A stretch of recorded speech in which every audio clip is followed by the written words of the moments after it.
Tell us what you liked about the president's speech first. Well, I think he made a good point that atrocities occurred, that there was something awful that happened, the gas attacks. You can't watch them without having a great deal of sympathy for the people. But I guess my first response to that is, well, gosh, the guy who did this deserves death. I mean, the death penalty for killing civilians. Bashar al-Assad. Yeah, but I mean, the president's plan is to leave Assad alone. Well, do you think he should go in there and try to kill him? Well, the thing is that I think his plan, though, is to spare Assad, to leave the regime in place. But at the same time, he says someone must pay for breaking this international norm, but he's really not willing to actually make Assad pay. I think there should be a way that Assad pays, either through an international tribunal or something. I think Assad can't remain there. Targeted assassination? Well, I'm not really saying that. What I'm arguing is that what the president has planned is not going to accomplish what he says he's going to accomplish, which is to punish Assad for this. I think Assad personally will not be held accountable for this. I also think that even if the diplomatic solution occurs, that he still may not be accountable because it may still leave him in place. You hope that this Russian initiative works, right? I do. I think that the military option, it has no clear military objective. I think if we bomb Assad, I think it'll be more likely that the country becomes more unstable, refugees become worse, perhaps Israel gets attacked. And I think also the real danger to bombing Assad is that the chemical weapons may become loose within the country and may be taken over by either terrorists or Al-Qaeda. Because the president has a different analysis. Let me play a clip from what we just heard from the president.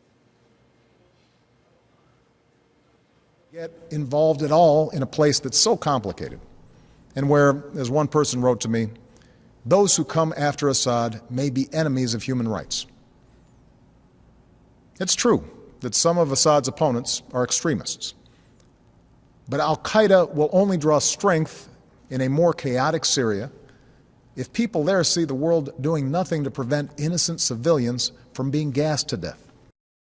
Go ahead and react. Well, I agree with part of the statement. Al-Qaeda draws strength from chaos. But I think there's more chaos if we bomb Assad. If we destabilize the Assad regime, there'll be more chaos, and we will essentially be the allies of Al-Qaeda. So the chance that Al-Qaeda either takes over chemical weapons or becomes a more dominant influence or actually takes over Syria are greatly enhanced by us bombing Assad. So I don't think he makes any sense by saying, oh, we're going to bomb Assad, but this is somehow going to hurt Al-Qaeda. It's going to help Al-Qaeda. Don't you think that if, in fact, this Russian initiative works, and for some reason the Syrian regime of Bashar al-Assad, they agree to put all their chemical weapons under international control and eventually destroy them, the threat of U.S. military force convinced the Russians and the Syrians to do this?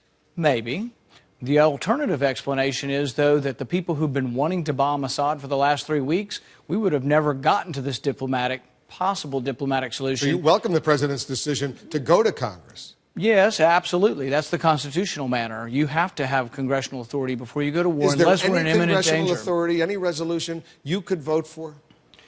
If American interests are involved, American soldiers, American business, American citizens, a direct threat to an ally, a NATO ally, Israel, all of those things, there's a lot of American interest in the Middle East that I would say would get us involved. A lot of people in Israel, as you know, are nervous right now. They got gas masks. They're worried about what's going on in Syria. But here's my question is, I think they're more at risk if we bomb Assad.